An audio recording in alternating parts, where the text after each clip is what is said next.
Les pluies diluviennes causent d'importants dégâts au Québec. Les routes sont complètement détruites. Là. On ne peut pas sortir, on n'a pas accès au village. L'état d'urgence déclaré à l'Ascension dans les Laurentides. Aussi, ce soir, malgré l'entente de principe des agents de bord de WestJet, des voyageurs sont toujours coincés à l'étranger. Jet, ça a été zéro pin bar, aucune communication, aucune, rien, niet. Que ce soit les chats virtuels, les téléphones, les courriels sont restés sans réponse. L'Iran dément la reprise des négociations avec les États-Unis alors que Donald Trump lance un ultimatum. I want to give him every last chance before decapitation. Il est 22 heures, c'est l'heure de Nouveau Info.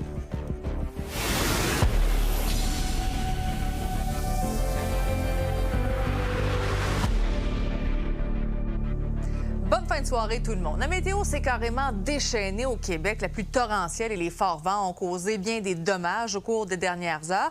Et ça a été le cas notamment dans les Laurentides, dans la municipalité de l'Ascension, qui a d'ailleurs déclaré l'état d'urgence. Regardez les photos, comment c'est impressionnant. Il y a des tronçons de routes qui ont été sectionnés, des arbres qui ont été déracinés. Il y a même un garage qui s'est affaissé. Des citoyens n'en reviennent tout simplement pas. Les routes sont complètement détruites. Là. On ne peut pas sortir, on n'a pas accès au village ou quoi que ce soit. L'eau, c'est l'eau du lac, donc ça nous prend de l'eau en bouteille. C'est encore barré, on est censé quitter demain. On ne sait pas encore si on va être en mesure de quitter. On n'a pas non plus aussi d'informations par rapport à la ville. On sait qu'ils ont commencé comme à travailler avec des camions, des trucs comme ça pour essayer de nous donner au moins un accès d'une voie.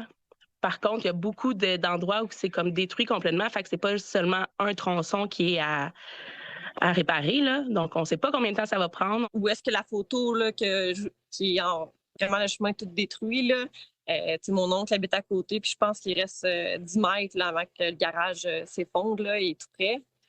Fait que c'est quand même proche de ma famille et tout. Là, on est quand même assez stressé. Il a été évacué. Puis on est stand-by présentement parce que c'est quand même assez dangereux pour se rendre, là. Pierre Repentigny-Leur était au nettoyage aujourd'hui après le passage d'une possible tornade hier soir. Et je poursuis d'ailleurs la discussion avec le météorologue de Météo Média, Patrick de Bellefeuille. Bonsoir, Patrick. Bonsoir. Bon, quels sont les secteurs qui auront reçu le plus de pluie là, depuis les dernières heures au Québec? Ça se situe surtout sur la rive nord du fleuve Saint-Laurent, c'est-à-dire dans un axe qui comprend la vallée outaouaise, les Laurentides, la Naudière, la Haute-Mauricie et en se déplaçant jusque du côté du Saguenay-Lac-Saint-Jean, en fait, plus le Lac-Saint-Jean que le Saguenay. On parle par endroit quand même d'une centaine de millimètres de pluie qui serait tombée. Est-ce que c'est exceptionnel, justement, une centaine de millimètres par endroit? Ça reste que c'est beaucoup en à peine quelques heures, là. Oui, en fait, il y a deux phénomènes là-dedans. C'est-à-dire que quand on a un système qui se déplace lentement, ça veut dire que le nombre d'heures où il donne des précipitations, c'est plus long, donc nécessairement, il y a plus de précipitations. Mais il y a aussi le taux d'humidité dans l'air, c'est-à-dire que toute cette eau-là qui est en vapeur d'eau, quand la pluie tombe du nuage, elle ramasse la vapeur d'eau et ça augmente les précipitations qui sont enregistrées au sol. Et on doit revenir sur cette possible tornade qui est survenue du côté de Repentigny hier. Bon, pour l'instant, on attend toujours la confirmation. Mais chose certaine, les dommages sont quand même importants. Mais c'est moi où on entend de plus en plus parler, là, justement, de possibles tornades au Québec ou de tornades, tout simplement. En fait, ce qui est arrivé, c'est que depuis Moi, quand j'ai commencé à Météo Média, ça fait quand même assez longtemps, on disait qu'en moyenne, au Québec, chaque année, il y avait à peu près 5 tornades. Maintenant, on a un organisme qui s'appelle le Northern Tornado Project, qui, eux, ont une capacité, par les images satellites, à déterminer exactement combien il y a de tornades et quelle a été une tornade, quel n'a pas été quel événement a été une tornade et quel ne l'a pas été. Et ça nous permet d'avoir changé tout d'un coup la moyenne. Tu sais, on est parti de, en moyenne, 5 par année à 9 par année. Alors, évidemment, on a l'impression qu'on en parle le plus parce qu'on a plus d'outils pour les déceler, mais la moyenne a monté aussi parce qu'il y avait beaucoup de ces tornades-là qui, en fait, touchaient des endroits non habités dont on ne se rendait pas compte. Ah, bien, très intéressant. Et sinon, bon, j'ai envie quand même de te poser la question pour les prochains jours. À quoi on peut s'attendre? J'ai en tête l'Omnium Banque Nationale à Montréal qui a dû subir, en fait, la pluie des derniers jours. Est-ce que le soleil va revenir là, dans les prochaines heures?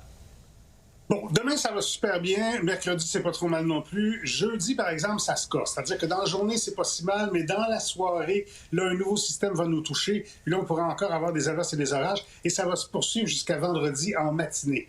Par la suite, un petit répit. Et belote et rebelote, à partir de samedi soir et dimanche, on recommence à avoir des averses et des risques d'orage. Puis tout ce temps-là, tu sais, souvent, après les orages, ça devient plus frais, plus sec. C'est pas du tout ce qui va se passer. On va garder des températures qui sont au-dessus de la moyenne pour cette période-là et un taux d'humidité qui va être encore facilement ressenti. Oui, ça a été le cas aujourd'hui. C'était très, très, très humide, à tout le moins dans la grande région de Montréal. Mais dis-moi, est-ce que c'est habituel qu'on voit autant de pluie comme ça au début du mois d'août? En fait, je vous dirais que ce qu'on prévoit, nous, pour le mois d'août, c'est des précipitations qui vont être au-dessus de la moyenne. Donc, est-ce que c'est inhabituel? On a quand même seulement 3 jours du mois d'août qui sont commencés. C'est certain qu'une centaine de millimètres dans un endroit, c'est pas nécessairement quelque chose qu'on voit tous les jours, là. Mais si je prends l'exemple de la vallée outaouaise, qui, en juillet, a battu son record de pluie pour un mois de juillet, puis il y a 5 régions du Québec qui, au moins pendant un des mois, soit juin, soit juillet, ont connu plus de 100 millimètres de pluie. Donc, c'est pas tout le temps comme ça. Ouais. Cette année, bien, ça arrive peut-être de façon un peu plus soulignée. Bon, on va garder notre parapluie quand même tout près. Merci beaucoup, Patrick. Bonne soirée. Au revoir. La grève chez WestJet, voilà, n'a duré qu'une journée. Malgré l'entente de principe avec le syndicat des agents de bord, la situation est loin d'être réglée pour des centaines de voyageurs. Plusieurs d'entre eux sont encore coincés à l'étranger et ne savent pas quand ils vont revenir. Elliott Tremblay. Our flight was supposed to be tomorrow. It was canceled yesterday, and we tried calling and going online, and I couldn't get through to anybody. So we're here to ask somebody for help to get us a flight. WestJet, ça a été zéro pin bar, aucune communication, aucune, rien, niette. J'ai même pas été capable de parler pendant 12 heures de temps. Puis ça a été, pour nous, un problème au niveau anxiogène. En tout cas, pour moi, beaucoup quand même, là. Mes enfants aussi ont pleuré. J'ai passé la soirée avec eux autres hier. Pas capable non plus de rejoindre, que ce soit ceux en République dominicaine, au Mexique, Calgary, Toronto, partout on essaye d'appeler. Rien, tous les numéros ne marchent pas ou la ligne nous coupe. De son côté, WestJet a déclaré « Nos équipes travaillent sans relâche pour rétablir le service et permettre à nos invités de se rendre à destination le plus rapidement possible. Et nous remercions tout le monde de sa patience alors que nous revenons progressivement à la normale. » Mais le problème, c'est que ça pourrait prendre entre 7 à 10 jours avant que les opérations de WestJet retournent à la normale. Selon Jacob Charbonneau, qui est président et cofondateur de Vol en retard, une entreprise spécialisée dans les droits des passagers aériens, des indemnisations sont à prévoir. Tous les vols qui vont être annulés ou les retards de vol vont donner le droit à des indemnisations en plus des remboursements de dépenses. Pour les gens qui sont à destination, évidemment, il y a un devoir de rapporter les gens à bon port au niveau du transporteur, mais pour les gens qui n'ont pas voyagé aussi, donc le transporteur se doit de trouver des alternatives de voyage. S'ils ne peuvent pas offrir le voyage dans des vols subséquents, ils doivent trouver des alternatives avec d'autres transporteurs. Si ce n'est pas le cas, les passagers peuvent par eux-mêmes faire des démarches, puis réclamer les montants après par la suite à WestJet. Pour ce qui en est de l'entente de principe conclue entre WestJet et le syndicat des employés ce matin, il y a peu de détails qui ont été dévoilés jusqu'à maintenant. On sait toutefois que le principal point de friction concernait la rémunération du travail effectué au sol, notamment lors de l'embarquement et des vérifications de sécurité. Le syndicat réclamait également des améliorations salariales importantes. Selon ses représentants, les agents de bord de WestJet figurent parmi les moins bien rémunérés de l'industrie aérienne canadienne. Si je peux comprendre la grève, on comprend ça, les conditions de travail et tout, on est à fond avec eux autres. C'est plus la manière que la compagnie a géré ça. C'est une désorganisation malgré le savoir des compagnies aériennes, puis le fait que la grève s'en venait, le fait que les vols qui devaient être rapatriés, puis même, moi, j'ai demandé d'être rapatrié le jeudi ou même le vendredi ou même le samedi avant la grève. Ils n'ont rien trouvé pour moi pour être en mesure de pouvoir m'aider, WestJet, avant même de pouvoir être capable de ne plus les rejoindre, pouvoir être capable de les rejoindre à partir du moment de la grève. Au total, près de 300 vols ont été annulés au cours de cette grève qui n'aura duré qu'environ 24 heures. Et même si les avions recommencent graduellement à décoller, il y a plusieurs passagers qui sont encore dans l'incertitude. À Montréal, Elliott Tremblay pour Nouveau Info. Sur la scène internationale, la confusion règne toujours autour des pourparlers entre les États-Unis et l'Iran. Plus tôt aujourd'hui, Donald Trump a affirmé que les négociations étaient en cours, ce qu'a nié Téhéran. Lis la mouche. Essayons de comprendre. Vendredi, Donald Trump a annoncé des frappes sur l'Iran. Puis samedi, il a annoncé les suspendre. Enfin, ce matin, lundi, il a annoncé des négociations avec l'Iran. Mais voilà, ce n'est pas ce que l'Iran dit. Le porte-parole de la diplomatie iranienne en conférence de presse ce matin a affirmé qu'il ne négociait pas avec les États-Unis en ce moment, mais plutôt avec Oman pour sécuriser un passage dans le détroit d'Ormuz. Évidemment, cela n'a pas plu au président américain qui a écrit sur Truth Social « Les dirigeants iraniens font preuve d'une duplicité incroyable, donc d'être hypocrites ». Plus bas, il dit que rien ne passe vers l'Iran à moins que nous ne le voulions et rien ne passera tant qu'un accord ou une capitulation totale n'aura pas été conclu. Quoi qu'il en soit, Donald Trump répète inlassablement qu'il y a des pourparlers. The talks are going along. We're going to hit them very hard yesterday, harder than any attack since World War II. And they called. And in addition, Saudi Arabia called, and UAE called, Qatar called. We're talking about the strait, the opening of the strait, having it open literally by tomorrow. But the first phase is the opening of the straits. The second phase will be the denuclearization, and that'll take a little while. I want to give them every last chance before decapitation. On apprend aussi ce soir que 25 États démocrates contestent en justice les derniers droits de douane entrés en vigueur le 24 juillet. On parle de la Californie, l'État de New York ou encore Hawaï. Ils déposent une plainte auprès du tribunal fédéral pour le commerce international. Maintenant, en Europe, c'est l'heure de l'anatomie de cette crise à Ceuta où, vendredi dernier, 60 000 migrants ont passé la frontière entre cette petite enclave espagnole et le Maroc. La raison privilégiée de cette crise migratoire, c'est bien une rumeur sur les réseaux sociaux. Le pouvoir de la désinformation est immense. Résultat, l'Espagne parle de 100 morts, le Maroc en confirme seulement 11, et parmi eux des très jeunes. Le corps d'une jeune Marocaine de 20 ans, jeune célébrité du soccer marocain, a d'ailleurs été retrouvé parmi les corps des repêchés. Ce soir, il y aura encore entre 3 000 et 5 000 migrants sur place. On parle donc d'une crise diplomatique, mais également d'une crise humanitaire. Et demain, les ministres de l'Intérieur de plusieurs pays européens se rencontrent en urgence. L'Union européenne qui veut renforcer les frontières. Il y a l'ouest des États-Unis qui est particulièrement touché par des incendies. Il y a plus de 60 000 habitants qui ont dû être évacués de la région de Spokane. Donc, c'est dans l'État de Washington. 14 personnes manquent à l'appel. Aucun mort n'a été confirmé pour l'instant.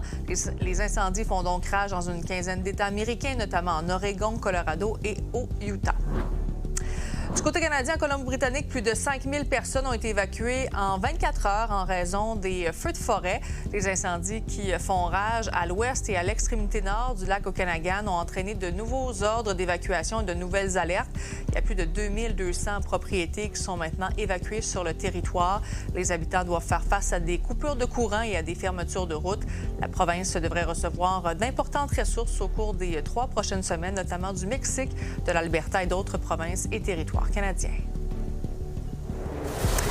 Les problèmes de vermine hantent certains locataires exaspérés qui refusent toutefois de quitter leur logement.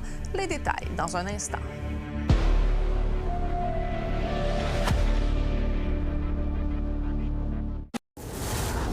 L'été n'est pas encore terminé. Déjà, il y a 18 personnes qui ont perdu la vie sur les routes du Québec durant les 2 semaines de la construction. Il y a 6 motocyclistes qui figurent parmi les victimes. Le bilan s'est tout de même amélioré par rapport aux 38 décès de l'an dernier pour la même période. Mais la vitesse, les distractions et les capacités affaiblies demeurent les principales causes de ces accidents mortels. Des souris, des coquerelles et même des rats. Il y a des locataires de Montréal qui en ont marre de devoir composer avec ces bestioles dans leur appartement.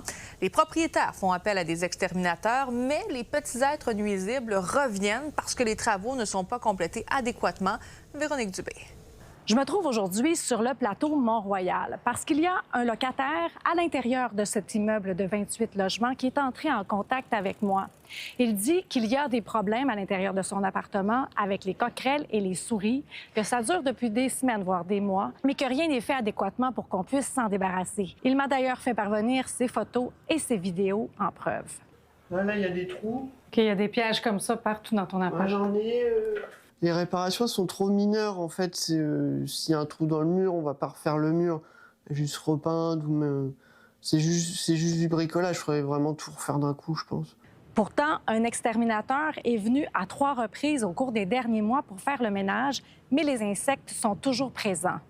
Ça vient du bâtiment, en fait. Tu peux éradiquer pendant peut-être 2 mois, mais je pense que ça reviendra tout le temps. D'autres locataires qui ont refusé de parler à la caméra par peur de représailles m'ont confirmé eux aussi avoir des problèmes de coquerelles récurrents depuis plusieurs années. Certains ont procédé à des travaux de calfeutrage par eux-mêmes.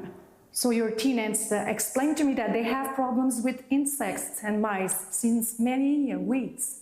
Not true. It's not true. Because I'm fixing my problems, I'm taking care of my problems, and it's nothing to do with the journalists. It's between me, tenants, and the city. J'ai donc questionné la Ville de Montréal pour savoir si elle faisait quelque chose et l'arrondissement du plateau Mont-Royal m'a confirmé qu'il y a eu une inspection le 28 juillet. L'équipe a constaté la présence d'un insecte non identifié, d'un élément s'apparentant à un excrément de souris ainsi que de plusieurs pièges à vermine.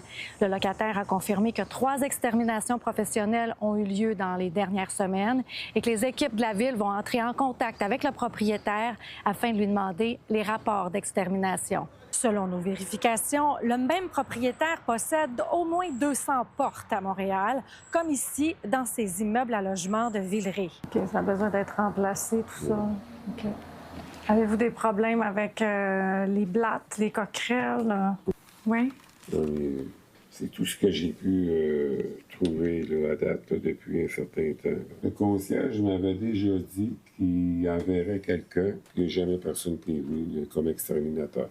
Ce que j'ai entendu comme exterminateur, je l'ai vu, c'est pour les rats encore. En 2025, l'une de ses locataires l'a poursuivi jusqu'au tribunal administratif du logement pour des problèmes de coquerelles.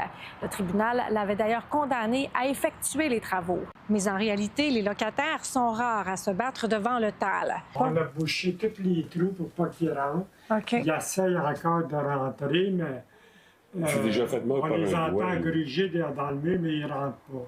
Nous avons interrogé les arrondissements où se situent les différents immeubles. Dans certains cas, on nous a expliqué qu'il y a eu des inspections. D'autres fois, on nous a conseillé de plutôt faire une demande d'accès à l'information. À Montréal, Véronique Dubé, pour Nouveau Info. Quoi de mieux pour se rafraîchir par temps chaud que de se baigner dans un lac, mais plusieurs sont en mauvais état au Québec. Ceux de Saint-Xavier de Brompton et à Saint-Malo en Estrie font partie des pires cours d'eau de la province. Marc-Antoine Mailloux a rencontré des riverains. Plus les années passent et plus le problème augmente. Puis on dit souvent qu'il vaut mieux prévenir que guérir. Là, on n'est plus en train de guérir. Là, on va être à veille d'être à la respiration artificielle si on bouge pas. Ces 2 lacs sont hyper eutrophes, ce qui signifie qu'ils sont très riches en nutriments, en azote et en phosphore. C'est le stade de vieillissement le plus avancé, ce qui peut entraîner une dégradation de la qualité de l'eau. On veut retrouver le côté récréatif du lac. Ouais. La baignade, on se promène en kayak, en canot, on en voit beaucoup sur le lac. Il n'y a pas de problème si on tombe à l'eau, là. Ça ne sera pas dangereux, là. Tu te laves après, il n'y a pas de problème. Mais je veux dire, c'est pas le lac n'est pas en santé. Le fait d'avoir une situation intense autour d'un lac, soit de l'agriculture ou ça peut aussi être la villégiature, donc une utilisation humaine avec des fosses septiques, par exemple, qui ne sont pas aux normes de la journée, donc qui ont aussi des fuites. C'est des choses qui peuvent amener des engrais vers des lacs. Donc, ça peut être un engrais aussi appliqué sur les pelouses, ça peut être des engrais appliqués dans les champs agricoles ou ça peut être des fosses septiques qui sont problématiques aussi. Ils font un développement, les sédiments par la crue des eaux prennent le petit cours d'eau d'à côté, puis ça va dans le ruisseau plus grand, puis le ruisseau plus grand se jette dans le lac. Alors, on fait du développement un peu ici et là. Présentement, par contre, on est plus conscient. C'est certain que quand il y a du développement domiciliaire, maintenant, la municipalité va faire des bassins de rétention qui va capter les sédiments là, s'il y a des pluies fortes. Pour pas que ça se retrouve dans le lac. Pour pas que ça se retrouve dans le lac. Maintenant, tu sais, il y a des actions qui sont faites. Souvent, la conséquence le plus évidente que les gens vont voir, c'est une surface de lac recouverte d'une algue verte. Donc, c'est des micro-algues, c'est des algues, mais quand elles sont super abondantes, ça va créer une surface sur le lac qui ressemble à même parfois à la peinture. C'est comme si quelqu'un avait mis de la peinture dans l'eau. Au Québec, pendant longtemps, on a pris nos lacs pour acquis. puis on ne les a pas fait attention, puis tranquillement, ils se sont dégradés, puis là, on dirait qu'on se réveille, puis on dit « Oh mon Dieu, mais il y a des lacs qui sont donc bien malades. » C'est un peu déprimant pour les gens comme José, comme moi, et comme d'autres qui sont dans les associations de ces lacs-là, d'ici puis des autres, qui font tout ce qu'ils peuvent pour améliorer les choses, puis qui n'arrivent pas à faire améliorer les choses, mais qui se font dire « Vous êtes dans les pires lacs du Québec. » C'est un peu frustrant. L'Association du Petit Lac Saint-François espère que des solutions seront mises en place rapidement. À Saint-François-Xavier de Brompton, Marc-Antoine Mailloux pour Nouveau Info. Au tennis, le Montréalais Gabriel Diallo vient de remporter son premier match à l'Omnium Banque Nationale. Il passe au deuxième tour après avoir gagné 2 des 3 manches face au Français Kyrian Jacquet. Il reprendra l'action dès demain soir. Et pour sa part, le Québécois Alexis Galarneau s'est incliné en 2 manches devant le Tchèque Vít Kopriva. Il faut dire que le match initialement prévu hier soir a été interrompu 2 fois par la pluie quand même cet après-midi. Et par ailleurs, le premier match de Félix Auger-Aliassime est reporté. Son entrée en scène était prévue demain après-midi. Les organisateurs du tournoi ont plutôt fait savoir dans la dernière heure que la 4e raquette mondiale doit affronter le Français Titouan Droguet sur le court central du stade IGA mercredi. Vous avez un sujet d'enquête à nous transmettre, une nouvelle vous fait réagir, vous avez une histoire à partager, je vous invite à m'écrire par courriel au s.rivet@nouveau.info.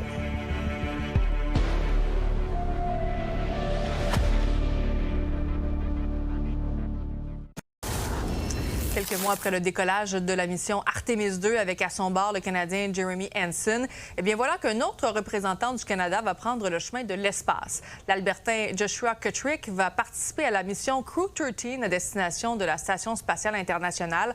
Le voyage sera d'une durée de 6 mois et ça devrait partir dès cet automne. Il deviendra ainsi le premier astronaute du Canada à prendre part à une mission habitée commerciale. Et fait inusité, l'homme de 44 ans sera dans l'espace lorsque sa femme va accoucher de son 3e enfant. The first one, I'll have to check on you for the exact one, but it's about midway through. Pretty much perfect timing. That's sarcasm. I'm grateful for Canada for contributing to missions like this, but I'm grateful for the United States. I'm grateful for NASA. Il n'y a jamais eu un meilleur moment pour participer à l'exploration spatiale. So thank you to everyone. Il y a de l'espoir pour ceux qui n'ont pas réussi à se procurer des billets pour aller voir Céline à Paris. Il y a une loterie à gratter qui est maintenant en vente pour gagner une place au concert du 25 septembre. C'est le Québec qui se lance pour la première fois dans l'événementiel. 2 séjours pour 2 personnes qui incluent le vol, l'hôtel et une croisière sur la Seine seront tirés le 14 septembre. Ces gros lots sont d'une valeur quand même de 25 000 $ chacun, comme quoi vous avez peut-être encore une chance d'aller voir Céline du côté de Paris.